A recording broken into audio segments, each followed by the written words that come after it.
بسم الله الرحمن الرحيم الحمد لله رب العالمين اللهم صل على سيدنا محمد وعلى آل سيدنا محمد وبارك وسلم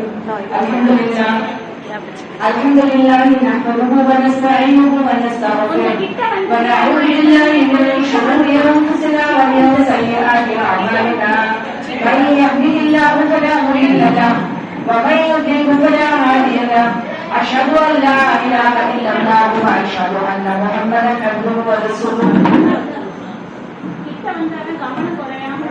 என்னவல்ல அல்லாஹ் சுப்ஹானஹு வ தஆலாவின் அளப்பெரும் கிருபை வழங்கப்படும் என் பெருமானார் ஸல்லல்லாஹு அலைஹி வஸல்லம் அவர்களுடைய துஆ வரக்கத் கொண்டு அன்பும் செய்கின்றேன். அஸ்ஸலாமு அலைக்கும் வ ரஹ்மத்துல்லாஹி வ பரகாத்துஹு.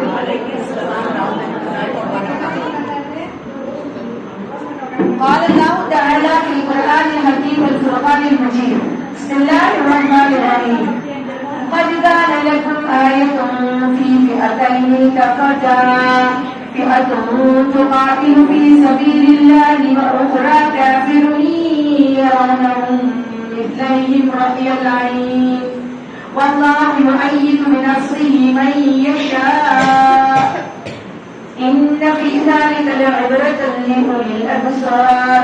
பதிலுக்களத்தை சந்தித்த இரண்டு சேனைகளிலும் உங்களுக்கு அத்தாட்சி நிச்சயமாக உள்ளது. ஒரு சேனை அல்லாஹ்வின் பாதையில் போரிட்டது, பிரிவொன்று காட்டுகளாக இருந்தது. நிராகரின் போர் அல்லாஹ்வின் பாதையில் போரிடுவதை தங்களை போல மடங்காக தன் கண்களால் கண்டார்கள்.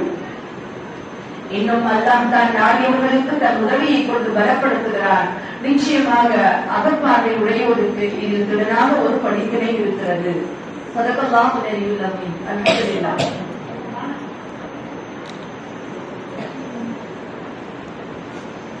அல்ஹம்துலில்லாஹ். இன்றைக்கு ஒரு 1440 தோராயமா ஒரு 1450 வருஷங்களுக்கு முன்னாடி இந்த உலக வரலாறுலேயே ஒரு சிறந்த நிகழ்ச்சி நடந்துச்சுமா. ஒட்டுமொத்த உலக வரலாறுமே திருப்பி நினைச்சு பார்க்க வேண்டிய ஒரு நிகழ்வு. முஸ்லிம்களாக நாம எல்லாருக்கும் ஈமான்ல உறுதிப்படுத்தக்கூடிய ஒரு அற்புதமான ஒரு நிகழ்வு நடந்ததாலும் நாம எல்லாரும் நிகழ்வு. இதே மாதிரி அது முதல்ல நோக்க வளமையான ஒரு நாள். அல்ஹம்துலில்லாஹ் நாம நம்முடைய பகுதியில மதரசா ஆரம்பிக்கிறதாக முடிவு பண்ணிப்போம். உங்களுக்கு எல்லாருக்கும் தெரியுமா? இந்த குரூப் ஃபார்ம் பண்ண போல இருக்கு. ஃபார்ம் பண்ணாலும் உங்களுக்கு அந்த அறிவிப்பு வருமா? 3வது பயான் ரமலான் கழிச்ச உடனே இன்ஷா அல்லாஹ் மதரசா ஸ்டார்ட் பண்ணிடுவோம். அல்ஹம்துலில்லாஹ். இப்போ நம்ம 2வது பயானாக நம்ம இது ஏற்பாடு பண்ணியிருக்கோமா? இந்த 2வது பயானே ஒரு முக்கியமான நாள்ல நமக்கு அல்லாஹ் நாடியிருக்கான். உண்மையிலே இந்த நாள் நான் ரொம்ப இந்தியாவுல பயான் பண்ணக்கூடிய ஒரு சந்தர்ப்பம் எங்க கிடைக்கும் நானே எதிர்பார்த்து காத்திருக்கக்கூடிய ஒரு நாள்மா. அல்லாஹ் நம்முடைய மதரசால அந்த ஒரு வாய்ப்பு நமக்கு அல்லாஹ் சுப்ஹானஹு வ தஆலா கொடுத்திருக்கான். மாஷா அல்லாஹ். ஏன்னா இந்த நாள் சாதாரணமான நாள் கிடையாதுமா. பெருமானார் ஸல்லல்லாஹு அலைஹி வஸல்லம் அவர்களுடைய வாழ்க்கையில அவங்க அல்லாஹ் கிட்ட அழுது துஆ செஞ்ச நாள். எப்படி துஆ கேட்டாங்கன்னு சொல்லி சொன்னாமா, அல்லாஹ் இன்றைக்கு இந்த கூட்டம் அழிக்கப்பட்டு விட்டால் உன்னை அல்லாஹ் என்று சொல்வதற்கு உலகத்துல யாருமே இருக்க மாட்டாங்க. ரொம்ப உதவியை செய்துவிடு.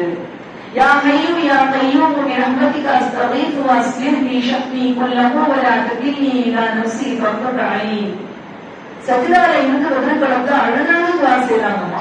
அவங்க அழுததை பார்த்து அபூபக்கர் ரலியல்லாஹு தஆலா அவங்க சொல்றாங்க, யார சொல்லலாம், உங்க அழுகை சத்தம் வெளியில கேட்குது. நீங்க கேட்கிற துஆவுடைய அந்த வேகம் மக்கள் பலகீனம் அடைஞ்சிருவாங்க. நீங்க ஏன் இவ்வளவு தூரம் கவலைப்படுறீங்க? அல்லாஹ் உதவி செய்வான் அப்படின்னு சொன்ன ஒரு நாள் இந்த நாள். அப்படிப்பட்ட ஒரு நாள்ல இருக்கும். அந்த சம்பவத்துக்குள்ள போறதுக்கு முன்னாடி இந்த 2026 பதில் போர்க்களத்துல நினைச்சு பார்க்கறதுல என்ன ஒரு பெரிய ஒரு பலம் நமக்கு இருக்கு. இந்த 2026 வருஷம் இந்த ரமலான்ல இந்த 17வது பிறையில பதில் போர்க்களத்தை நம்ம நினைச்சு பார்த்துட்டு இருக்கோம். அம்மா ஒரு ஆச்சரியம் தெரியுமாமா? பெருமானார் ஸல்லல்லாஹு அலைஹி வஸல்லம் அதாவது ஒரு காலம் வரும். அந்த காலத்துல இந்த கியாமத்துடைய நெருக்கத்துல ஒரு காலம் வரும். அப்போ ஒரு மூமின் என்ன செய்யுங்கன்னா, எப்படியாவது போய் உங்களுடைய ஈமான பாதுகாத்துக் கொள்வதற்காக ஒரு ஆட்டை பிடிச்சுக்கிட்டு, ஆடுனா என்னன்னா இன்னைக்குள்ள ஜீவனத்துக்கு என்ன வழியோ அதை பிடிச்சிட்டு எப்படியாவது மூமிங்களோட போய் நீங்க சேர்ந்துருங்க அப்படின்னு சொல்லுவாங்க. இப்போ நாம எல்லாரும் நினைச்சிட்டு இருக்கோம், எந்த பிரச்சனை நமக்கு இருக்கு? அல்ஹம்துலில்லாஹ் நெட் இருக்கு, எந்த வெளிநாட்டுல இருந்தாலும் கனெக்ஷன் பண்ணி பேசிக்கலாம். பேசுறது ஒன்றும் பிரச்சனை கிடையாது. என்ன விஷயம் கேட்டுக்கலாம், வீடியோ கால் பண்ணி பேசிக்கலாம். உலகம் உள்ளத்திற்குள்ள சுருங்கி வந்துருச்சு. எங்களுக்கு எவ்வளவு வசதிகள். அந்த காலத்து மாதிரி நாங்க அடுப்பைக்கு போறோமா, நாங்க கேஸ் அடுப்பு வச்சு எரிச்சுட்டு இருக்கோம். எங்களுக்கு எந்த பிரச்சனையும் இல்ல. நினைச்சா பஸ், நினைச்சா கார், நினைச்சா பிளைட் எல்லாமே இருக்கு அப்படின்னு நினைச்சிட்டு இருக்கோம்.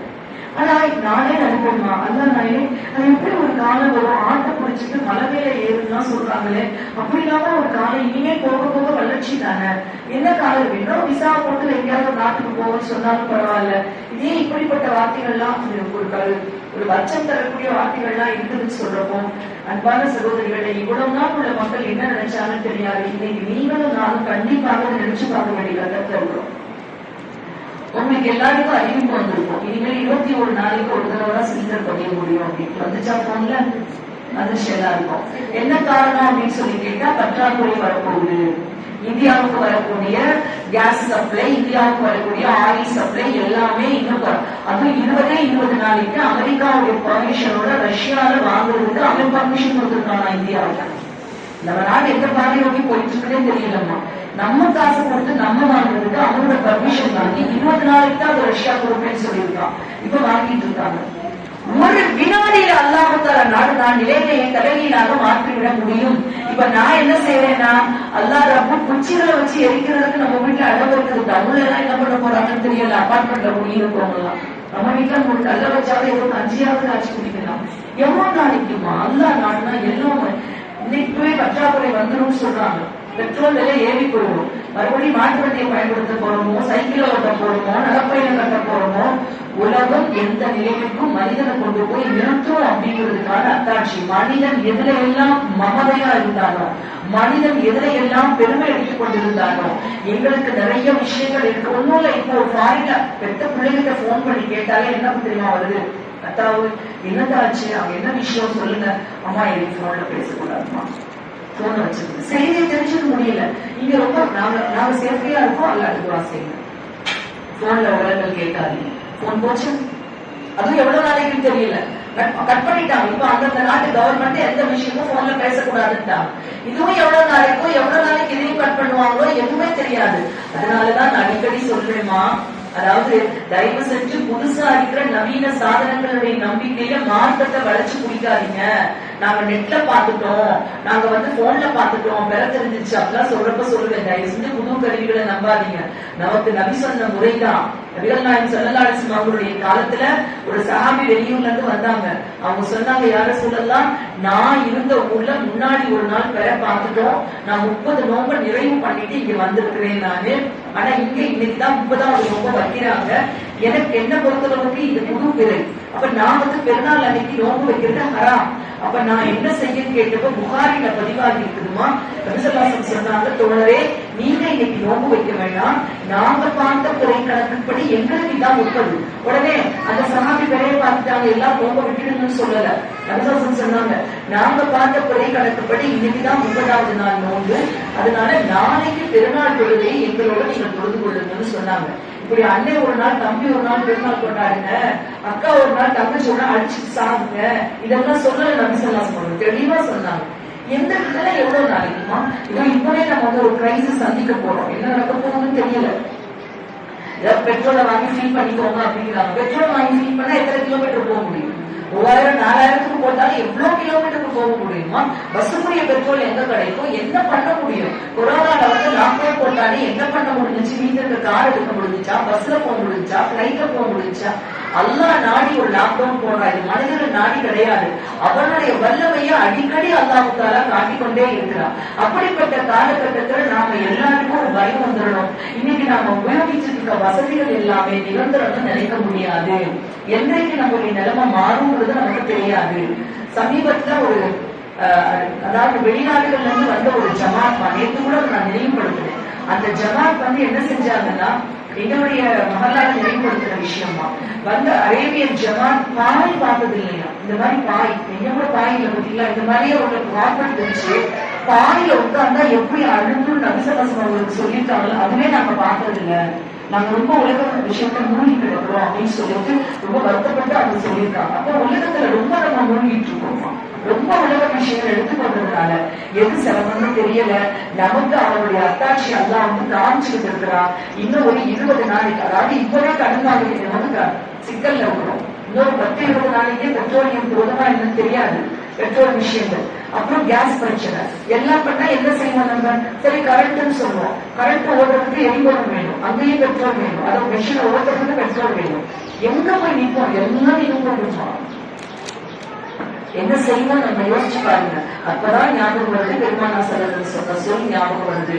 அப்படி ஒரு நிலைமை வந்தா வீடு இருந்து என்ன பண்ண முடியும்? தண்ணி வேணும். வீடு இருந்து என்ன பண்ண முடியும்? இருக்கிறதுக்கு சமைச்சு சாப்பிடுறதுக்கு நெருப்பு வேணும். என்ன செய்ய முடியும்? மறுபடியும் விறகு விலை ஏறும், விறகு பெரிய தெரியும், தப்பிச்சுட்டாங்க. இப்பவே எனக்கு போன் காரணம், எங்க வீட்டுல அடுப்பு வைக்கிறதுக்கு ஒரு ஃபெசிலிட்டியே கிடையாது, நாங்க ரோட்லயே அப்படியே அடுப்பு வைப்போம். அப்போ இந்த மாதிரியான ஒரு காலகட்டத்துல எல்லாரும் ஒரு அச்சம் வர வேண்டிய காலகட்டமா அல்லாஹ் எங்களுடைய ஈமான பலப்படுத்துறதுக்காக எங்களுக்கு வாய்ப்புகளை கூடியாங்களா. நம்ம எல்லாருமே இப்பவும் சொல்றேமா, குழந்தைகளுக்கு சொந்த காட்டியே வளர்க்கக்கூடிய காலம் இல்ல. ஒரே ஒரு நாளைக்கு ஃபேன் இல்லாம கொசு பெருத்து இருந்தா எப்படி இருக்கும்? இதையும் நம்முடைய குழந்தைகளுக்கும் பழகி கொடுக்கணும், நமக்கும் பழக்கணும். நமக்கு இன்னும் அதெல்லாம் பழகல. அதாவது ஒரு விஷயத்தை நம்மளால ஏற்றுக்க முடியாது, எதிர்த்தாலும் உட்கார்ந்துருக்குமே தவிர சிக்கல்கள் தாங்கக்கூடிய சூழ்நிலை இல்லை. அப்ப நாம அதுக்கு தயாரான மக்களாக இருக்கிறோமா அப்படிங்கறத நம்ம பார்க்கணும். இன்னொரு இப்போ இந்த காலகட்டத்துல கவர்னிய போர்க்களத்துடைய நாள் வந்திருக்குமா? இப்ப நம்ம எப்படி வாழலாம்? நம்ம கிட்ட இருக்கக்கூடிய எது மூலமாக நம்ம வந்து நம்பிக்கை வைக்கணும். எங்கிட்ட இவ்வளவு ஃபெசிலிட்டி இருக்கு, என்னோட விஞ்ஞான வளர்ந்த காலத்துல நான் இருக்கிறேன், என் கையில போன் இருக்குது, உள்ளங்கைக்குள்ள நான் உலகத்துல ஃபுல்லா மணி எக்ஸ்சேஞ்ச் ஆகி என்ன வேணாலும் பண்ணிடுவேன், லட்சக்கணக்கான கோடிக்கணக்கான ரூபாய் எல்லாமே எனக்கு ஒரு வினாடியில பண்ண முடியும், எல்லாம் பண்ண முடியும் பேசிட்டு இருக்க நமக்கு எல்லாருக்கும் தலையில் நம்முடைய உச்சங்களுக்கு அடிச்ச மாதிரி நிலைமைகள் மாறிக்கொண்டிருப்பதை காமிக்குவேன். என்ன செய்வது, யாருக்கு போய் யார் சப்போர்ட் பண்றதுன்னு தெரியாத ஒரு காலகட்டத்துல இருக்கிறோம். இருக்கிறவன் அவன் அகங்காரத்துல பேசுறான், நீ என்னைய தலை குடிஞ்சுதான் தீரணும்னு சொல்றான். அது பாதிக்கப்பட்டவங்க நாங்க எங்களுக்காக போராடதான் செய்வோம், நாங்க கடைசி மூச்சு இருக்கிற வரைக்கும் போராடணும்னு சொல்றாங்க. எல்லாத்துக்கும் மேலே இன்னொரு முக்கியமான விஷயமா சமீபத்துல எப்ஸ்டீன் ஃபைல்ஸ் அப்படின்னு சொல்லிட்டு ஒரு மோசமான விஷயம் வந்துச்சு.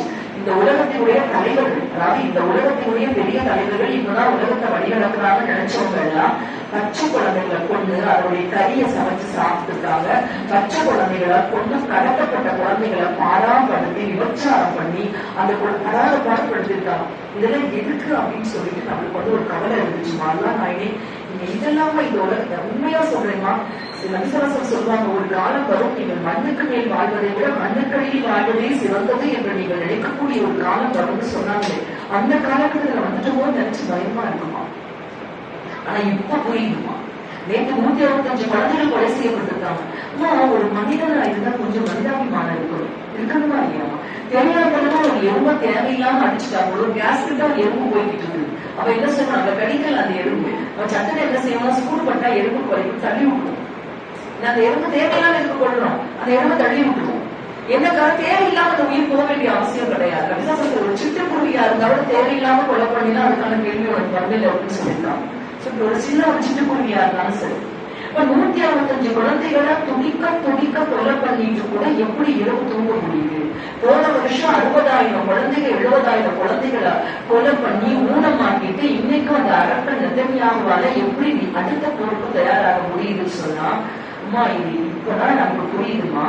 இந்த எக்ஸ்ட்ரீம் ஃபைஸ் தீம்ல நடந்த விஷயங்கள், ஷைத்தான வழிபட்டது, அது மாதிரி நிறைய விஷயங்கள் வருது. இந்த தஜ்ஜாலுடைய வருகைக்கான மணி அடிக்கக்கூடிய ஓசை வெளியாகிட்டா அப்படின்னு சொல்றாங்க. அந்த ஒரு பயங்கரமான ஒரு காலகட்டத்தில் நம்ம இருக்கோம். பெரும்பாலும் இந்த கொள்ளையில ஈடுபடுறவங்க, அது வரக்கூடிய மெம்பர் வர்றாங்க பார்த்தீங்களா, அவங்களுக்கு மனசுல இறக்கம் இல்லாம இருக்கிறவங்களுக்காக முதல்ல அந்த இறக்கத்தை போக்குறதுக்காக கொலை செய்ய பிராக்டிஸ் பண்ணுவாங்க. இறக்கம் இருக்கக்கூடாது. ஏன்னா கொஞ்சம் இறக்கம் இருந்தாலும் கொலை செய்ய மனசு வராதுமா. நாட்டுக்காக தியாகம் பண்றது வேற, அது எங்க நாடு, நாட்டுக்காக போட்டு அநியாயமா ஒரு உயிரை கொலை பண்றதுக்கு யாருக்குமே மனசு வராதுமா. அப்ப அநியாயமா ஒரு உயிரை இல்ல, ஒரு உயிரை இல்ல, 1000 உயிரை கூட கொலை பண்ணிட்டு நிம்மதியாக உறங்கக்கூடிய அரக்கர்களை உருவாக்குவதற்கான ஒரு ஒத்திரை விளக்கிருக்காங்கம்மா. நாவுபில்லாஹ், அந்த அரக்கர்கள் தான் இன்றைக்கு உலகத்தின் பெரும் பெரும் வல்லரசுகளுடைய தலைவர்களாக இருக்கக்கூடிய ஒரு சூழ்நிலை.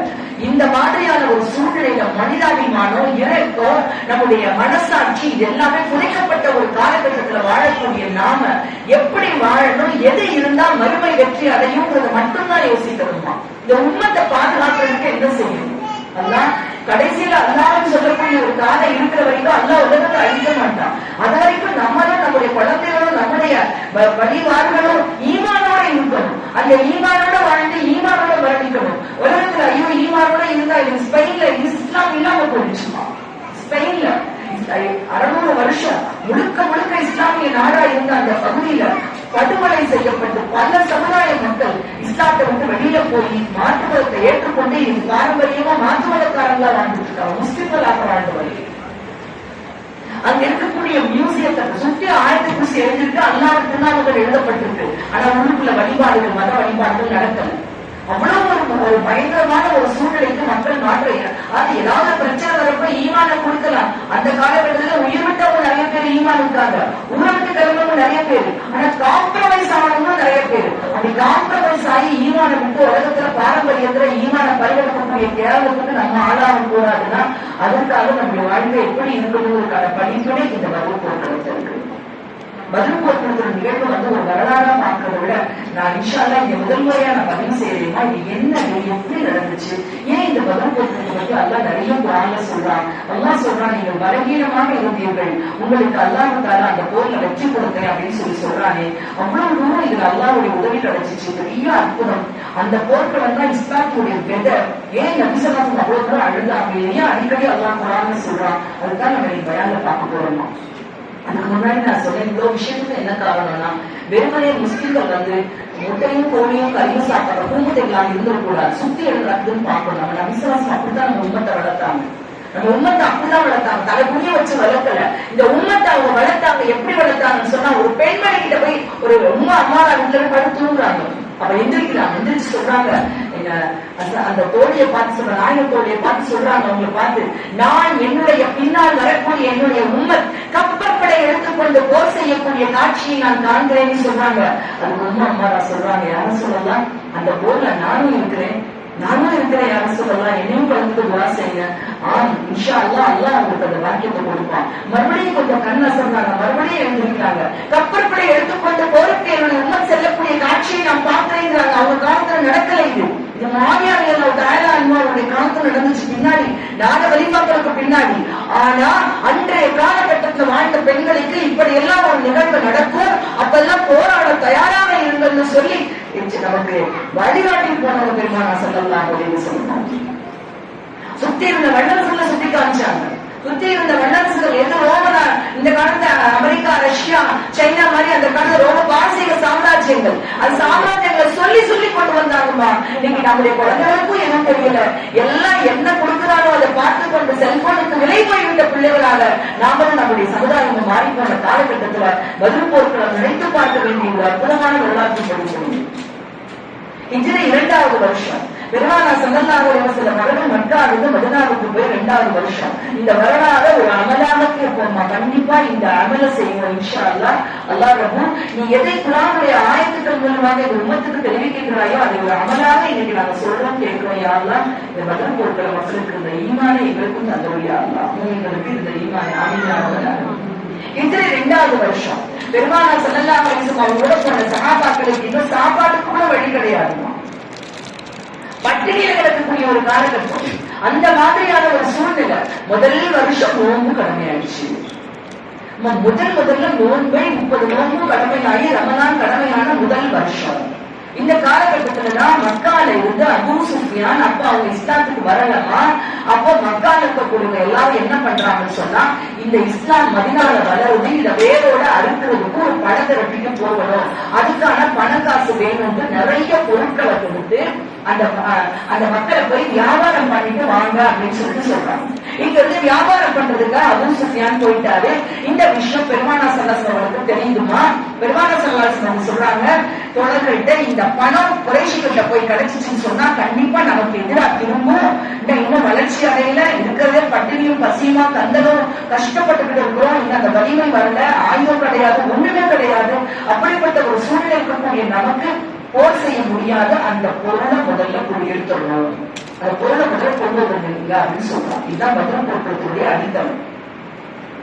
ஒரு தலைவர் இப்படித்தான் இருக்கணுமா. இது அந்த தலைவருக்கு நம்ம பஞ்சம்மா. அவன் பிரிச்சுக்க, நம்ம சமுதாயத்தை பிரிக்க நினைக்கிறாங்களே தவிர என்னுடைய இயக்கம் பெருசு, ஒன்னியக்க பெருசு நினைக்கிறாங்களே தவிர இந்த சமுதாயத்தை ஒன்றுபடுத்தி ஒரு நல்ல நிலைமை வாங்கன்னு சொல்லக்கூடிய தலைமை பற்றாக்குறையா இருக்குதுதான் செய்யணுமா? உங்க எல்லாரும் துவாவும் வேணுமா? எல்லாம் எங்க சமுதாயத்துக்கு நல்ல தலைமைகளை கொள்கிறார்களா? எங்க நபி எவ்வளவு தூரம் யோசிச்சாங்க. அந்த மாதிரி ஒரு நல்ல தலைமை எங்களுக்கு வேணும், துவா செய்யணுமா? ஒவ்வொருத்தரும் ஒவ்வொரு நேரமும் சும்மா நமக்காகவும் ஆதரவுக்காக கபருக்காக கேட்கிற துவாவோட வாழக்கூடிய சமுதாயத்தை நல்ல நல்ல தலைமைகளை கொண்டு வாயா, தியாக மனப்பான்மை கொண்ட சமுதாயத்தை பிரிக்காம ஒன்றுபடுத்துற தலைமையை கொண்டு வா. நான் நல்ல தலைவனா இருக்கிறானே, நல்லா பேசுறானே, 10 நிமிஷம் உட்கார்ந்தா பிரிச்சுவாங்க. கையாட்டியா, காலாட்டியா, தொப்பை கட்டியா, அதான் மார்க்கும் அல்லது மார்க்கம் பிரிச்சுருவோம். இப்படி உள்ள காலத்துல நம்ம வாழ்ந்துட்டு இருக்கோம். ஒன்றுபடுத்தக்கூடிய தலைமை நம்மகிட்ட இல்ல. கவிசவாசம் அப்படி இருந்தாங்க. அப்போ அந்த கடைசியில கவிசவாசம் அவங்களுடைய தலைமையில போய் அதை எடுப்பதற்காக முயற்சி பண்றதுக்குள்ள அபூ சுஃபியானுக்கு விஷயம் தெரிஞ்சு அங்க வந்து செய்தி அனுப்பிட்டாரு மக்காவுக்கு.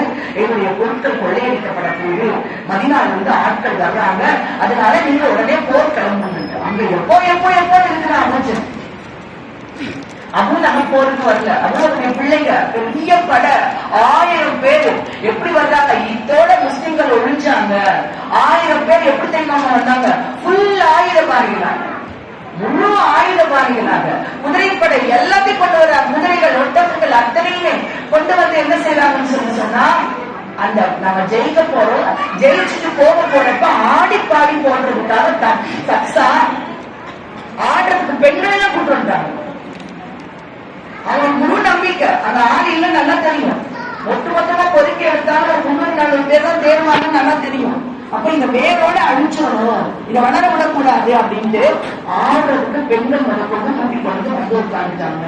இப்போ பெருமான சொல்லலாம் சொன்னவர்கள் சகாபாக்களோட பேசுறாங்க. இதான் முதலில் பண்ணிக்கணும்.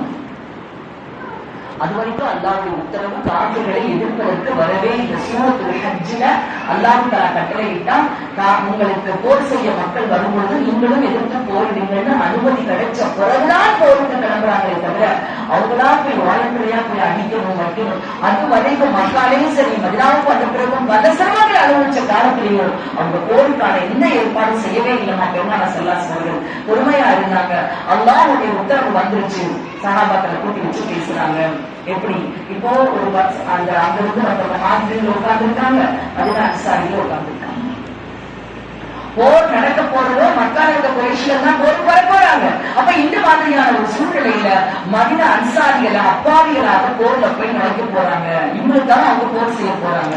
அப்ப மகாத்திரிகள் எல்லாம் நாம கிளம்புறோம் அப்படிங்கிறாங்க. நம்சவாசம் அமைதியாவே உட்கார்ந்துட்டாங்க, பதில் சொல்லல. நம்சவாசனுடைய அவங்க எதிர்பார்த்த பதில் எல்லாம் யார்கிட்ட எதிர்பார்க்கிறாங்க? அன்சாரிகள். அல்லாஹ் வந்து அனுமதி கொடுத்துட்டாங்க. நல்ல மக்கள் என்ன நினைக்கிறாங்க? எங்க விஷயம் தேவையில்லாம பணி வைக்கிறீங்க கேட்கலாம்ல வருவாங்க. உங்களுக்கு உங்க பங்காளிகளுக்கும் சண்டை. நீங்க மதுரை மக்காலிருந்து வந்திருக்கீங்க, சண்டை போடுறது உங்க பங்காளிங்க, உங்க சொந்தக்காரங்க. என்ன நீங்க பணிய வைக்கணும்னு கேட்குவாங்கல்ல. அதனால அமைதியாவே உட்கார்ந்து இருக்காங்க. மதுரை அன்சாரிகள் எந்த பதிலுமே வரல, அவங்க அமைதியா இருக்காங்க. திரும்ப போருக்கு தயாரா கேட்கிறப்போ அவங்க எதிர்க்கிறாங்க, எல்லாரும் நாம ரெடின்னு சொல்றாங்க. நான் பெருமானா ஸல்லல்லாஹு அலைஹி வஸல்லம் அவங்களுடைய பதில், அவங்க எதிர்பார்த்த பதில் அன்சாரிகிட்ட வந்து இருக்குங்கிறத கொஞ்சம் நேரம் கழிச்சு அன்சாரிகளுக்கு விளங்குமா. வாடி ஜபல் அவங்க சாதிகள் வாடி எதிர்க்கிறாங்க. சாதிகள் வாடி எதிர்த்து என்ன சொல்றாங்க? யாரும் சொல்லலாம், எங்கிட்டா நீங்க பதில் எதிர்பார்க்கிறீங்க, அப்பதான் உங்களுக்கு புரியுது. எங்கிட்டா எதிர்பார்க்கிறீங்க, நாங்க மூசா நபியுடைய கவுன்கள் மாதிரி இல்லை. யாரும் சொல்லலாம். மூசா நபியுடைய கவுன்கள் என்ன செஞ்சாங்கன்னா, நீயும் ஒரு அப்பும் போய் சண்டை போடுங்க, அவங்க உட்காந்துக்கணும், நீயும் உங்க அல்லாவும் போய் சண்டை போடுங்க உட்காந்துருக்காங்க.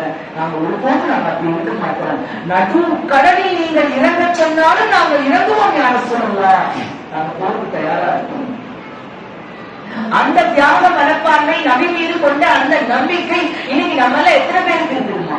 துன்யாவுக்காக என்ன வேணாலும் செய்வோம், துன்யாவுக்காக தியாகம் பண்ணுவோம். ஆனா வறுமைக்காக இன்னைக்கு காலையில இருந்து நைட் வரைக்கும் உலகத்துக்காக பாடுபட தயாராக இருக்கக்கூடியவங்க.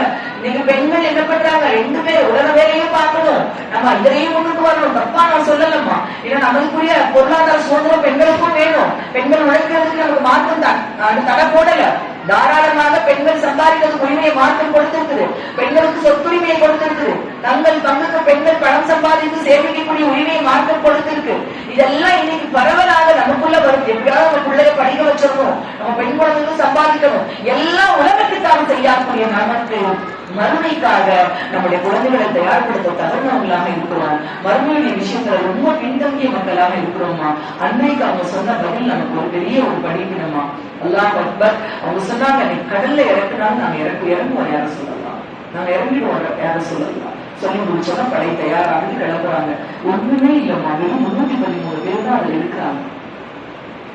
அவங்களுக்கு போறதுக்கு ஒட்டகம் கூட கிடையாது, குதிரை கூட கிடையாதுமா, ஒரே ஒரு ஒட்டகம் தான் இருக்குது. நல்லா தெரியும், ஒற்றன் அனுப்பி பார்த்துட்டாங்க. ஒரு நாள் இத்தனை ஒட்டகம் அறுத்து சமைக்கிறாங்கன்னா கண்டிப்பா 1000க்கும் மேற்பட்டவங்க அங்க இருக்கிறாங்க. ஒரு நாளைக்கு இந்த ஒட்டகம் அறுத்து சமைக்கப்படுதுங்கிற விவரம் முதற்கொண்டு பெருமாள் சேகரிச்சுட்டாங்க. அப்ப இத்தனை பேர் இருக்காங்கன்னா தெளிவா தெரிஞ்சிருச்சு. தெரிஞ்சு முடிச்சதுக்கு பின்னாடி என்ன செய்யறாங்க, அந்த பதிர்களத்தை நோக்கி போறாங்க. அந்த பதில் போர் கிளம்பி இப்ப கூட உங்களாக அனுபவம் பண்ணீங்கன்னா அந்த இடத்துக்கே கூட்டிட்டு போவாங்கம்மா. அந்த இடத்துக்கு போயிட்டாங்க. போன உடனே பெருமான சல்லாஸ் அவர்களுக்கு இது கட்டப்படுது. அந்த காட்சியை நினைக்கவே முடியாதுமா. அப்போ தம்பு உண்டி பலன் மாதிரி கட்டப்படுது. அந்த ஏறி உள்ள உட்கார்ந்து இருக்கிறது. படை தளபதியா போறாங்க. அவங்க பின்னாடி நீங்க போன நாங்க இருக்கலாம். அவங்கதான் முதல்ல ஆளா போறாங்க. மேலே ஏறி உட்கார்றாங்க. அப்போ சகாபாக்கள் சொல்றாங்க, அரசுலாம் ஒருவேளை போர்ல ஏதாவது மாற்றமா நடந்துச்சுன்னா, போர் எல்லாமே செய்ய முடியாதுமா, மாற்றமா நடந்துச்சுன்னா எங்களை பார்த்துட்டு நீங்க இருக்காதீங்க, உங்களுக்காக ஒரு குதிரை பின்னாடி இருக்குது, நீங்க உடனே இறங்கி அந்த குதிரையில மதினாவுக்கு போயிடுங்க. வந்திருக்கிற பேரு கொஞ்சம் பேரு, ஆனா மதினாவில் உங்களுக்காக உயிரை கொடுக்கக்கூடிய இன்னும் நிறைய பேர் மிச்சம் இருக்காங்க. நீங்க முக்கியம் எங்களை எல்லாம் விட. அவருடைய அன்பு இருந்துச்சுமா, எங்களை எல்லாம் விட நீங்க ரொம்ப முக்கியம், அதனால நீங்க இறங்கி போயிடுங்க அப்படின்றதையும் சொல்லிட்டு அவங்களை அங்க உட்கார வச்சிருக்காங்க. பெருமான சல்லாஸ் அவர்கள் வருஷப்படுத்துறாங்க, போர் வீரர்கள் எல்லாம் வருஷப்படுத்துறாங்க. ரொம்ப அதாவது இன்னைக்கு இருக்க காலகட்டத்துல எதுக்கும் யாரையாவோ அடிச்சுக்கிறாங்கம்மா. ஆனா அந்த காலகட்டத்துல சகோதரர்கள் 2 பேருமே சின்ன பசங்க. 2 பேரும் என்ன பண்றாங்க, பெருமான சொல்லுவாங்க, யாரும் சொல்லலாம் எங்களையும் இங்க போகணும், நீங்க சேர்த்துக்கோங்க அப்படின்னா. நபிசல்லாசன் சொல்றாங்க, நீங்க சின்ன பசங்க சேர்க்க முடியாது, அண்ணா வேணா சேர்த்துக்கலாம், தம்பியை சேர்க்க முடியாது. தம்பி சொல்றாரு, யாரும் சொல்லலாம், நீங்க என்னையும் அண்ணாவையும் சண்டை போட்டு பாருங்க, யார் ஜெயிக்கிறாங்க, அண்ணனோட நான் ரொம்ப வீரமானவன், என்ன சண்டைக்கு சேர்த்துக்கோங்க, உங்களுக்கு கூட போர்ல கலந்துட்டு நானும் வரணும் அப்படின்னு சொல்லிட்டு தம்பி சொல்றாரு. சொன்ன உடனே சண்டை போடுறாங்க 2 பேரும். அதெல்லாம் நடக்குது, அந்த காலத்து கூட நடக்குதுமா. சண்டை போடுறப்போ அண்ணாக்காரு தம்பி சொல்றாரு, அண்ணா எனக்காக வாழ்க்கையில விட்டு கொடுத்துருந்தாங்கன்னா நீங்க தோத்து போன மாதிரி தோத்து போயிருங்க, எனக்கு அல்லாஹ்வுடைய பதில போர் செய்ய ஆசையா இருக்கு. அதே மாதிரி அண்ணா விட்டு கொடுக்குறாரு, அண்ணன் நிச்சயமா தம்பி ஏறி உட்கார்ந்துருக்காங்க. 2 பேரும் போருக்கு அனுமதிச்சிருக்காங்க. மாஷா அல்லாஹ். இது எல்லாமே எல்லாம் சாக்லேட் வாங்க போறதுக்காக இல்லம்மா, இது ப்ரோக்ராம் போறதுக்காக கிடையாது.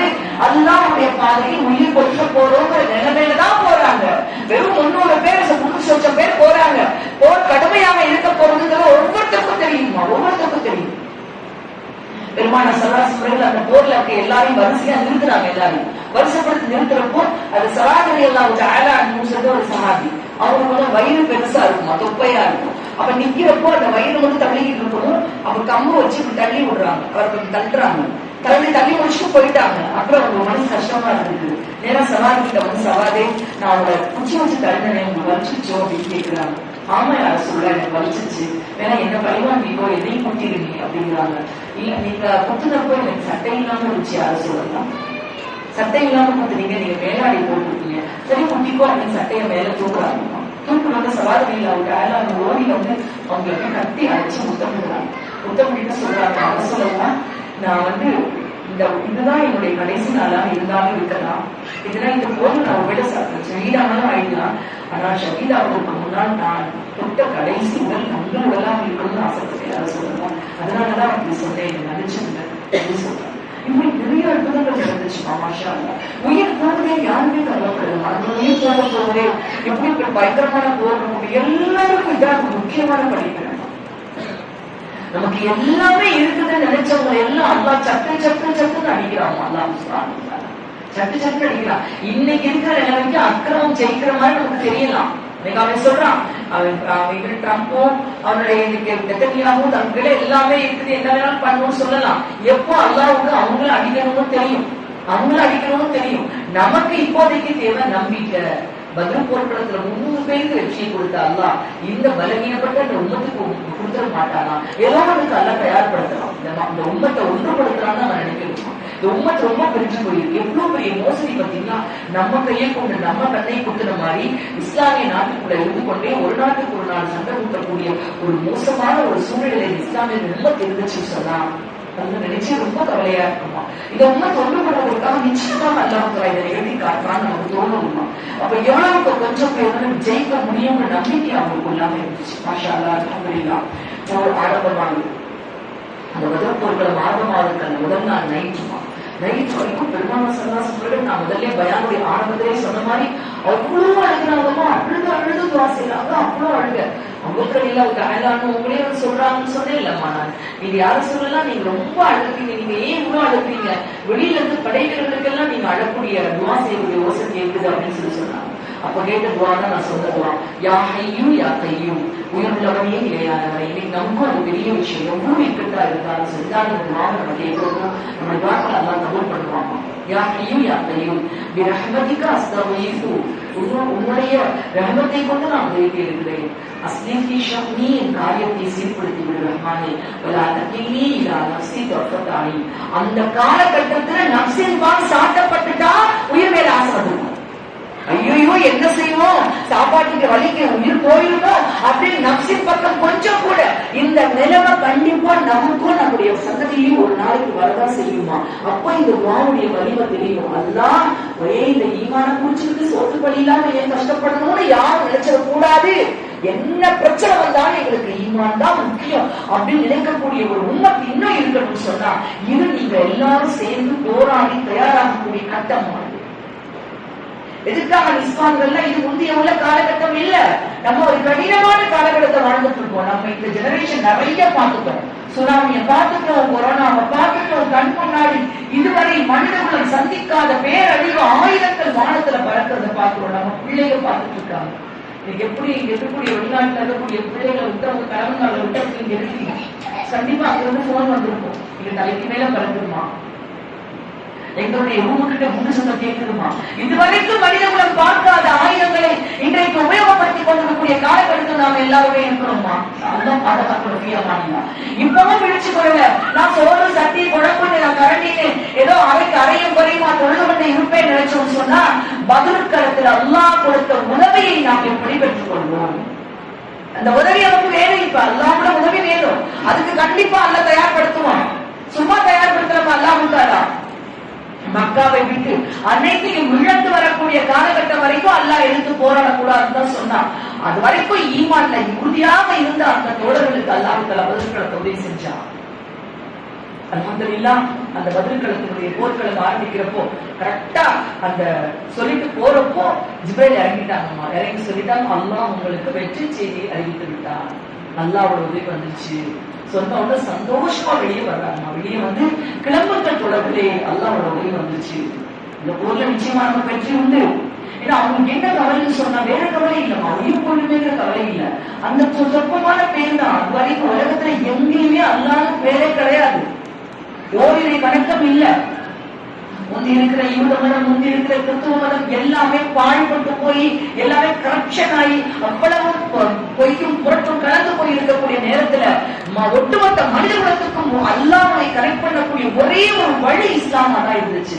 அந்த கவலை தான் நம்ம நம்பிக்கை. அல்லாஹ் இந்த நான் என்ன செய்வேன், இவங்க அழிச்சு போயிட்டா ஒண்ணு அல்லாஹ்னு சொல்றதுக்கு யாரும் இல்லாம போயிடுவாங்கன்னு சொன்னாங்க. அல்லாஹ் தன்னுடைய உதவியை ஜிப்ரீல் அவங்களை இறக்கிட்டான். அந்த போர்க்களம் ஆரம்பமாயிடுச்சு.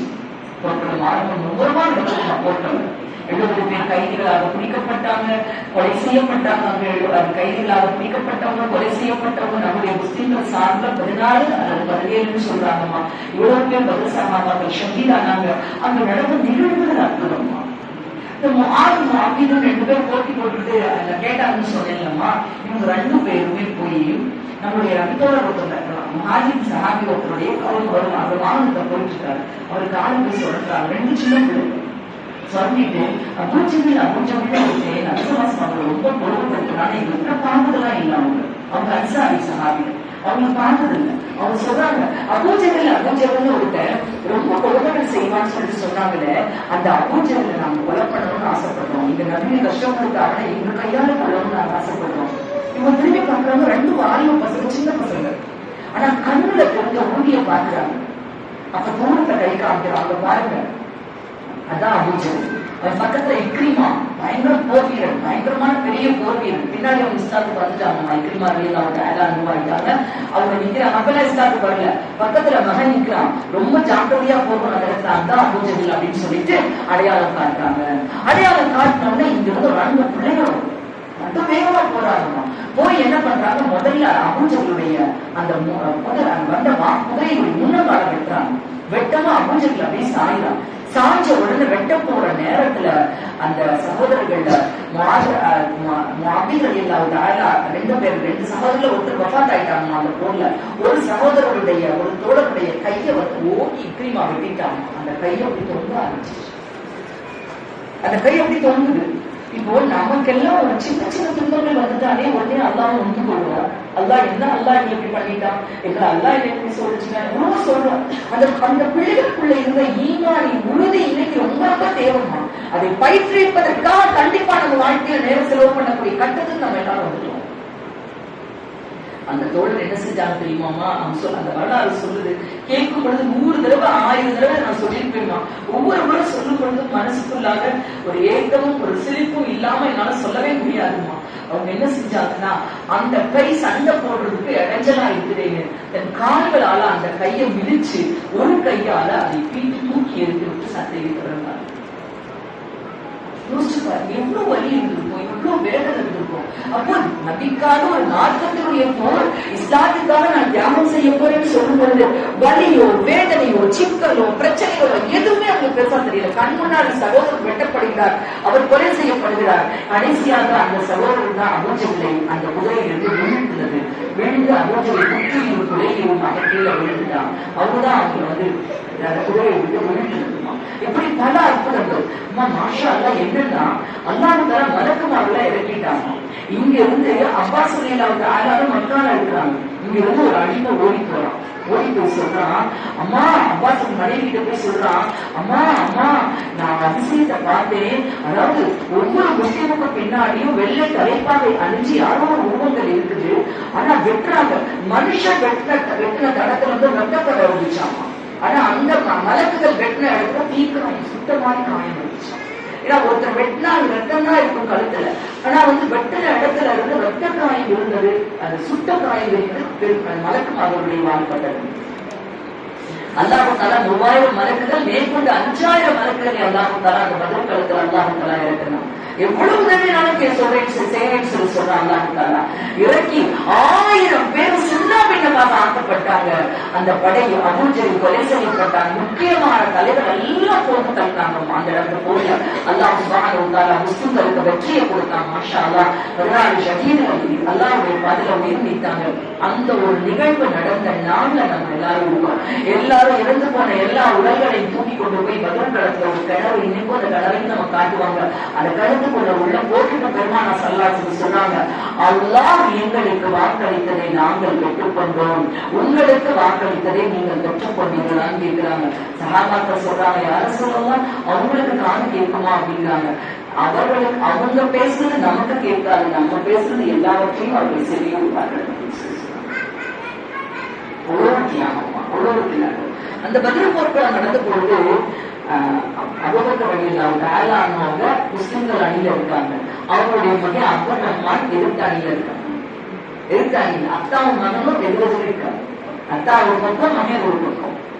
ஒரு நாள் பின்னாடி மகன் முஸ்லீம் ஆயிட்டாங்க. எல்லாரும் ஒன்னா உட்காந்து சாப்பிட்டு இருக்காங்க. அப்போ மகன் சொல்றாரு அத்தா கிட்ட, அத்தா பதில் போர்க்களத்துல உங்க தலை என்னுடைய வாழ்க்கை கீழே 3 தடவை வந்துச்சு. ஆனா நான் உங்களை வெட்டாம, தகப்பனாரா இருக்கி வெட்டாம விட்டுட்டேன் அப்படிங்கிறாங்க. அதுக்கு அபூபக்கர் சொன்ன பதில் என்ன தெரியுமாமா? என் அன்பு மகனே, ஒரே ஒரு முறை உன் தலை என் வாழ்க்கை வந்திருந்தா இப்போ நீ பேசிக் கொண்டிருக்க மாட்டாரு. நீ குஃப்ரியத்துல இருந்து அதான் தகுந்த பாசம் பெருசா போயிடுச்சு. நான் ஈமான்ல இருந்தேன். எனக்கு மகன் மீது உள்ள பாசத்தை காட்டியும் அல்லாஹ்விற்கான கடமையை நிறைவேற்றுவதுதான் எனக்கு முக்கியமாக தெரிஞ்சிருக்கும். எவ்வளவு தியாகங்கள் நடந்த ஒரு போர்க்களம் அந்த போர்க்களம். மாஷா அல்லாஹ், அல்ஹம்துலில்லாஹ். அல்லாஹ் கொடுத்த அந்த அற்புதமான அந்த வெற்றியை அடைஞ்சிட்டாங்க. எல்லாரையும் கொண்டு போய் போட வேண்டிய பூரா கிழத்துல போட்டுட்டு மாஷா அல்லான்னு சொல்லிட்டு பெருமானா ஸல்லல்லாஹு அலைஹி வஸல்லம் அவர்கள் சஹாபாக்களை வெற்றி வீரர்களாக கூட்டிக் கொண்டு போர்க்களத்துக்குள்ள வந்தாங்க.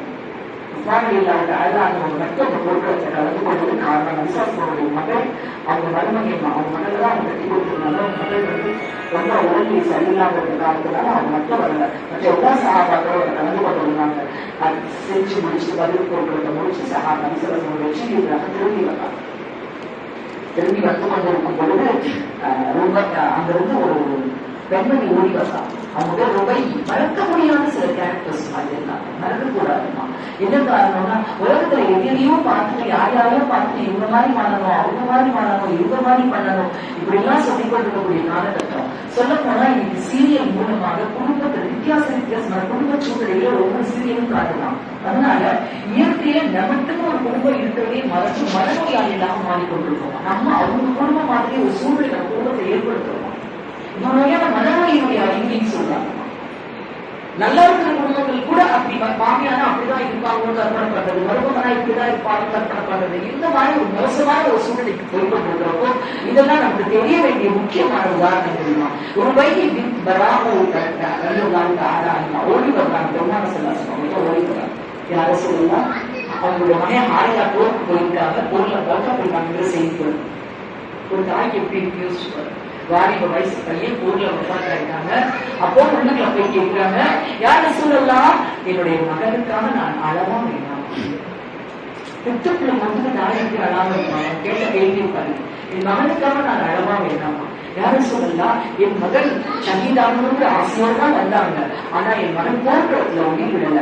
தண்ணீர் எடுப்பதற்காக குடிச்ச பொழுது நம் போர் வீரர்கள் அம்பு ஏறி பயிற்சி பண்ணி கொண்டிருந்தாங்க. அதுல தகவலாக ஒரு அம்பு கழுத்தப்பட்டு அவங்க ஒஃபாத்தாயிட்டாங்க. அப்ப என் மகனுக்கு சொர்க்கம் கிடைக்குமா கிடைக்காதா? ஒரு அம்மாவோட கவலைப்பாங்க. நபிசல்லாசனம் நல்லா தெரியும். அந்த ஆயுதா இல்லைங்க நபிசல்லாசனத்தை வந்து கேட்ட எதுக்குமா கேட்டாங்க? யார சொல்லலாம்? எனக்காக நீங்க ஒரு நாள் செய்யுங்க. என்ன கூடாது கேட்டு அவங்க சொன்னாங்க. யார சொல்லலாம்? இந்த போரை விட்டு நான் உயிரோடு திரும்பக்கூடாது. நான் அல்லாவுடைய பாதையில ஷஹீதாகி நான் அல்லாவுடைய பாதையில உயிரை விடணும். அதுக்கு வந்து நீங்க வாசைங்க கேட்டுட்டு போனோம். அப்ப சொல்றாங்க நபிசல்லாசனர்கள், அன்பா தாயே, உங்களுடைய மகன் சொர்க்கத்தில் இருக்கக்கூடிய ஆற்றில் ஒரு ஆற்றில் நீக்கிக் கொண்டிருக்கிறார். அவர்களுக்காக போங்க. அப்பதான் பிள்ளைக்காக அழுதாங்க தாய் பதில் போட்டுடைய வீரத்தார். இப்படிப்பட்ட பல விதமான அற்புதங்கள் அவர்கள் எழுந்துச்சுமா. மாஷா அல்லா.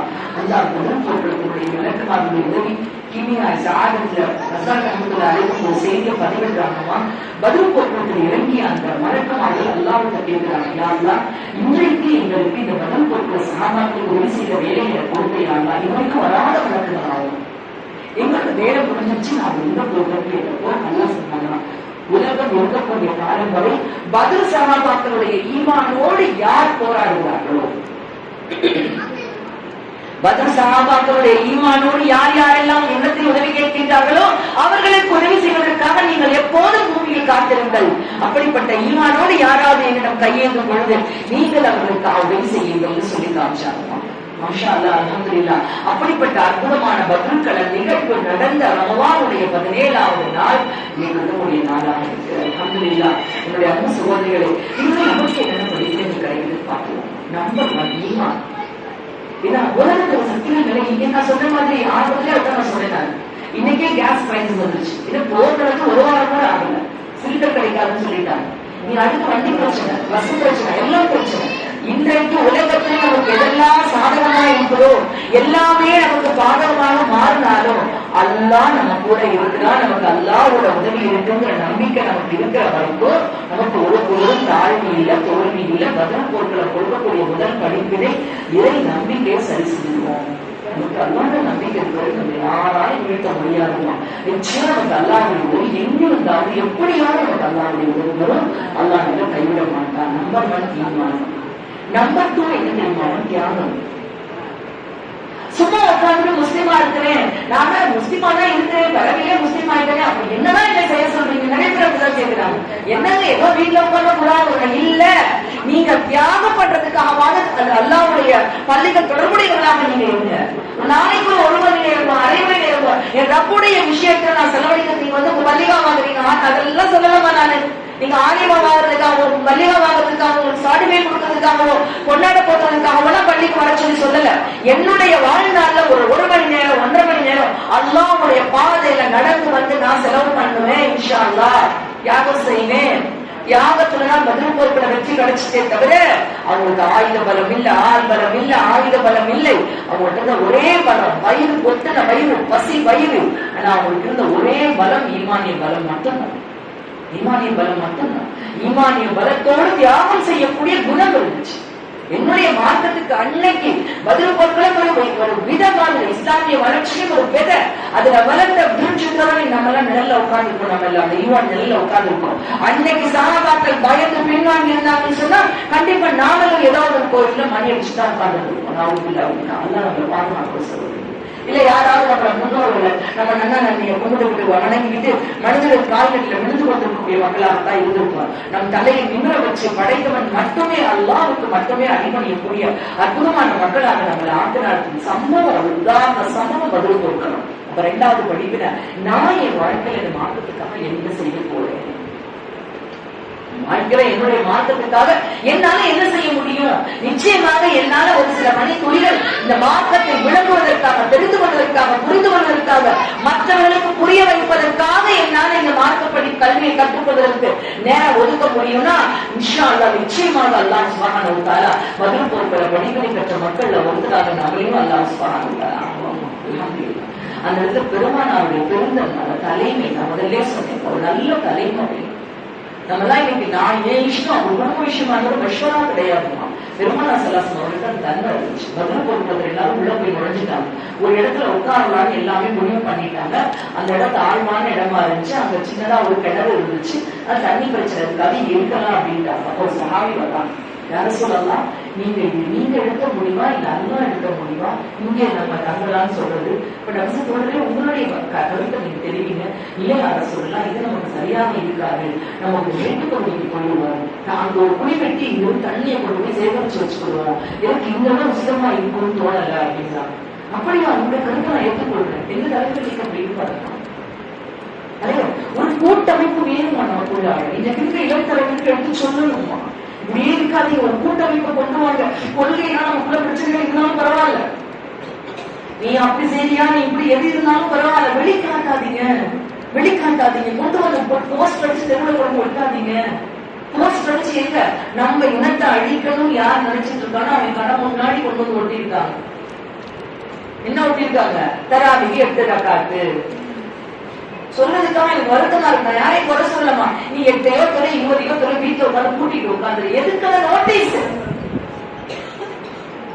பெருமான சமூகத்துக்கு ஒற்றுமையை கொண்டு வந்தாங்க, ஒற்றுமையை கொண்டுதான் ஜெயிச்சாங்க. அந்த அன்னைக்கு 313 பேருக்கு அல்லாஹ் ஒரு வெற்றியை கொடுத்தான்னு சொன்னா பெருமான சமூக அன்சாரிகளுக்கும் முஹாஜிர்களுக்கும் இடையில, அதுலயே அன்சாரிகள் 2 ஓட்டம் அவுஸ் கஸ்ரஜ். எப்ப பார்த்தாலும் சண்டை சண்டை சண்டை சண்டை, எப்ப பார்த்தாலும் சண்டை போட்டுக்கிட்டே இருப்பாங்க. அதை ஒன்றுபடுத்தி மக்கள் முஹாஜிர்களை ஒன்றுபடுத்தி ஒற்றுமையை கொண்டு வந்து அதன் மூலமாக வெற்றியை கொடுத்தாங்களே தவிர பிரிச்சு பார்த்து ஒற்றுமையை கொடுக்கலாமா, பிரிச்சு பார்த்து அவங்க வெற்றியை கொடுக்கல. இதெல்லாம் பிரிச்சு பார்க்கிற நேரமும் இல்லை.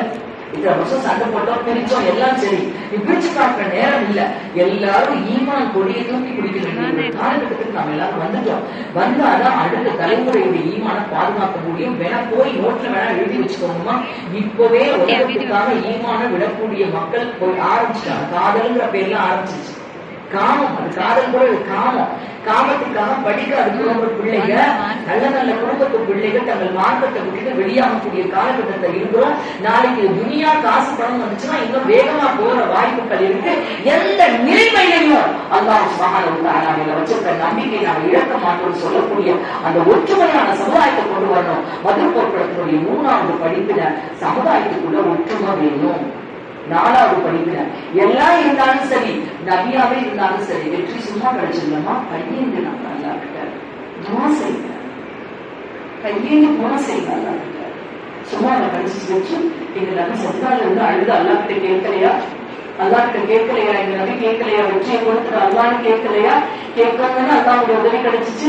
அல்லா என்ன சொல்றான், யூனுஸ் நபியை பார்த்து அல்லா சொல்றானா, யூனுஸே லா இலாஹ இல்லா அன்த சுப்ஹானக இன்னீ குன்து மினல் ஸாலிமீன், திக்ர் ஓதி துஆ செய்யாம இருந்திருந்தா அந்த மீன் வழி அவருக்கு சமாதியா போயிருக்கும். துஆ செய்யுங்க, அல்லாஹ்க்கு துஆ செய்யுங்க இன்ஷா அல்லாஹ். சமுதாயத்துக்காக கையேந்தி கேட்பாங்க, என் சமுதாயத்தை பாதுகாத்துள்ள சந்ததியை பாதுகாத்து இவங்க ஈமான பாதுகாத்துலாம் அப்படின்னு துவானை கொண்டுதான் வெற்றி இருக்கு. அல்ஹம்துலில்லாஹ். அந்த துவா நிச்சயமாக நமக்கு வாழ்க்கையில மிகப்பெரிய சக்தி கொடுக்கும். அடுத்து கடைசியா மறுமையை பற்றி உலகத்தில் இருக்கக்கூடிய வளர்ச்சி, வெற்றி, பெருமை எல்லாத்தையும் தாண்டி ஆகிறதுக்கு ஒன்று இருக்கு, மறுமையில் ஒன்று இருக்கு. அப்புறம் நமக்கு என்ன கிடைக்க போகுது? அது தாய் வந்து கேட்டாங்க, இவங்க பிள்ளை எப்படி இருக்கான், என் பிள்ளை அல்லா பொறுத்திக்குவானா, என் பிள்ளை சந்திரியம் மௌத்தா, என் பிள்ளை எங்க இருக்கான், சொந்தத்தில் இருக்கான்னு கேட்ட உடனே பெற்ற பிள்ளையுடைய மௌத்த கூட ஏற்றுக்கொள்ளக்கூடிய மனம் அந்த தாய்க்கு இருந்துச்சு. அப்ப ஆகலத்தை நினைத்து வாழக்கூடிய மக்களாக நம்ம இருக்கணும். அது இருந்தால்தான் வெற்றியை ஜெயிக்க முடியும். வெறுமையை உணவு இருந்தா யாருமே போராட மாட்டாங்க. அவங்களை விட்டு தொட்டது தூங்கிடுவான். யாருமே யோசிக்கவே மாட்டாங்க. ஆயத்துல்லா அதே நீ இறந்து போன ஷஹீதா நாங்க இல்ல ஈரான்ல அவங்களை எல்லாரும் சொன்னாங்களா, நீங்க மக்களுக்கு போவீங்க, அவங்களுக்கு நிறைய ஆபத்து இருக்குன்னு சொன்னாங்க. அவங்க சொன்ன வார்த்தை என்ன தெரியுமாமா, என்னுடைய ஈரான்ல இருக்கக்கூடிய எல்லா மக்களுக்கும் மக்கள் தயாரா இருந்துச்சுன்னா பாதுகாத்துக்கூடிய இடம் வச்சுன்னா நான் போறேன், எனக்கு தேவையில்லை. 86 வயசு எப்படி இருந்தாலும் 1-2 வயசுல கண்டிப்பா அவர் மௌத் வரதான் போகுது. ஆனா இத்தனை மக்களுடைய மனசுல இன்னைக்கு இந்த மாதிரி அப்ப நின்றும் பாருமா, ஒரு ஷஹீதுடைய மௌத் ஒரு அற்புதமான ஒரு அல்லாஹ் தஆலாவுடைய விஷயத்துல மிகப்பெரிய ஒரு தியாகமான ஒரு மௌத் அவர் கொடுத்து நீ உலகத்தோடு அவர் நன்றியோடு நினைச்சுட்டாங்கன்னு சொன்னா அல்ஹம்துலில்லாஹ் மரணத்திலும் வெற்றிவிட்ட ஒரு மனிதராக மௌத்துல ஜெயிச்சுட்டாங்க. இனி அவனை ஜெயிச்சானா அவன் இவனை ஜெயிச்சானாங்கிறது வேற. அவன் நினைக்கிறான் குண்டை போட்டக்கூடிய 86 வயசுக்கு ஆளை கொள்றதுக்கு 40 குண்டை போட்டானா, பந்தம் கஷ்டமான் அதாவது சொல்லலாமே தவிர ஜெயிச்சுன்னு அவர்தான் ஜெயிச்சு மரணத்துல அவர் ஜெயிச்சுட்டார். அப்ப மறுமையை நினைத்து வாழக்கூடிய மக்களாக இருக்கும்போது வாழ்க்கை வரக்கூடிய சிரமங்களும் நமக்கு லேசாகும். எல்லாத்துலயும் வெற்றி தான் கிடைக்குமா, வெற்றி இல்லாத ஒரு வாழ்க்கை நமக்கு இருக்காது. கண்டிப்பா வெற்றி இருக்கும். காலிக்கும் வழிகள் இல்லாத ஆளாகும்போதுதான் காய்ச்சல் இறக்க போறாங்க சக்கராவுடைய ஹால். அவங்க சைஃபுல்லாம் பேருவாங்க, எல்லாருடைய வாழ்வு பேருவாங்க. அவங்களுக்கு ரொம்ப பெரிய ஹால் போர்க்களத்துல மௌத்தாக இருக்கு. ஆனா கடைசி காலத்தை கொஞ்ச நாளைக்கு போருக்கு போக வேண்டாம் தடுத்து வச்சுட்டாங்க. என்ன காரணம்னா மக்கள் என்ன சொல்ல ஆரம்பிச்சுட்டாங்க, காலிக்கு போனாலே வெற்றிதான், காலிக்கு போனாலே வெற்றிதான். அப்ப ஈமான் காலிக்கு திரும்புற மாதிரி போயிடுச்சு. அதாவது காலிக்கு வழிகள் இருக்க நாளைக்கு நீங்க போருக்கு போக வேண்டாம்னு சொல்லி வச்சுட்டாங்க. அந்த ஹாலத்துல அவங்க மௌத்து வந்துருச்சு. மௌத்து ஒப்பாத்தாரப்ப அவங்க அழுகிறாங்க, அதான் போர்க்களத்துல மௌத்தாகாம இப்படி மௌத்தாகிறதே எனக்கு போர்க்களத்துல மௌத்தாகிறதா நான் இவ்வளவு வாசிச்சேன், நான் ஏன் இப்படி மௌத்தாகிறேன்னு சொல்லிதான் அழுதாங்களே தவிர அவங்க மௌத்த நினைச்சு கதையப்படலாம். அதுக்கும் விளக்கம் சொல்றாங்க. காலிக்கு வழிந்து போய் அவ்வளவு வாசிச்சு அவங்க ஏன் இயற்கையா மௌத்தானாங்கன்னு சொன்னா அவங்களுக்கு அல்லாஹ் கொடுத்த அல்லாஹ்வுடைய நபி கொடுத்த சிறப்பு பெயர் சைஃபுல்லா, அல்லாஹ்வுடைய கத்தி. அல்லாஹ்வுடைய கத்தி உடைபட்டது என்ற பெயர் வரவே கூடாது. கடைசியில போர்ல போய் அவங்க ஷஹீதா இருந்தாலும் கண்டிப்பா என்ன சொல்லுவாங்க, அல்லாஹ்வுடைய கத்தி போர்வால் போரில் உடைந்து விட்டது, மௌத்தாயிட்டாங்க. அல்லாஹ்வுடைய போர்வால் ஒருபோதும் உடையவில்லை, உடையாது என்பதற்காகத்தான் அல்லாஹ் தஆலா இயற்கையான மௌத்தா கொடுத்துட்டான். போர்க்குளத்தை நம்ம கொடுக்கல, நாங்க அல்லாஹ்வுடைய போர்வாழ்னு பேர் வாங்கிட்டாங்க. அப்ப அப்படிப்பட்ட ஒரு தியாக மனப்பான், ஏதாவது ஒரு தியாகம் என்னோட வாழ்க்கையில செய்யணும். நம்ம செய்யக்கூடிய பெரிய தியாகங்கள் நீங்க பெரிய அளவு செய்ய சொல்லுங்க, மாற்றத்தை காப்பாற்றுறதுக்காக அந்த தலைவரையும் கொண்டு போறதுக்காக வயசு வித்தியாசம் இல்லாம எல்லாரும் அப்படி மனசு ஆக்குவாங்க. பத்ரம் போர்க்களத்தினுடைய கடைசி படிப்பினை நாம என்ன செய்ய போறோங்கிற முடிவெடுத்துக்கிறோம். சும்மா இது கதையா கேட்கறதுக்காக இல்ல, கதை கேட்கறாங்க அல்லாஹ் இது குர்ஆன்ல கொண்டு வந்துருக்க மாட்டாங்க. குர்ஆன்ல இப்ப நான் படிச்ச ஆயத் வந்திருக்காதுங்கம்மா, அல்லாஹ் வந்து 2 அணி சண்டை போட்டு கொண்டது அல்லாஹ் சொல்றான். அந்த எதிரி படைக்கு கண்ட பாக்குறப்பவே டபுள் பங்கா தெரியற மாதிரி அதற்கு அந்த அப்படியே அந்த பிரமிப்பை கொடுத்தானா, பயத்தை கொடுத்தானா எதிரிகளுடைய மனசுக்குள்ள. இவ்வளவு உதவியை கொடுத்து அல்லாஹ் குர்ஆன்ல போட்டு கொடுக்குறானா. காலத்துக்கும் படிப்பினேன் இதை பேசும்போது காலம் எல்லாம் நல்ல முடிவுகளை நம்ம எடுக்கணும் அப்படிங்கிறதுனாலதான் இன்ஷா அல்லாஹ் அல்லாஹ் சுப்ஹானஹு வ தஆலா பத்ர் போர்க்கள சஹாபாக்களுடைய அந்தஸ்தை மென்மேலும் உயர்த்தி அருள் புரிவானாக. ஆமீன் ரப்பல் ஆலமீன். யா அல்லாஹ் தஆலா சஹாபாக்களையும் அவங்க நாளின் சொர்க்கத்தை சந்தித்து வரக்கூடிய தௌஃபீகை எங்களுக்கு தந்தருள்வாய். யா அல்லாஹ், யா அல்லாஹ் எங்களுடைய பாவங்களை ரமலானின் கொடுத்தால் மன்னித்து யா அல்லாஹ் திருமையில நாயனே எங்களுடைய மனதில் ஈமானையும் இஹ்சானையும் உறுதியை யகீனையும் தந்த வந்திருவாய் ரஹ்மானே. ஆமீன் ஆமீன்.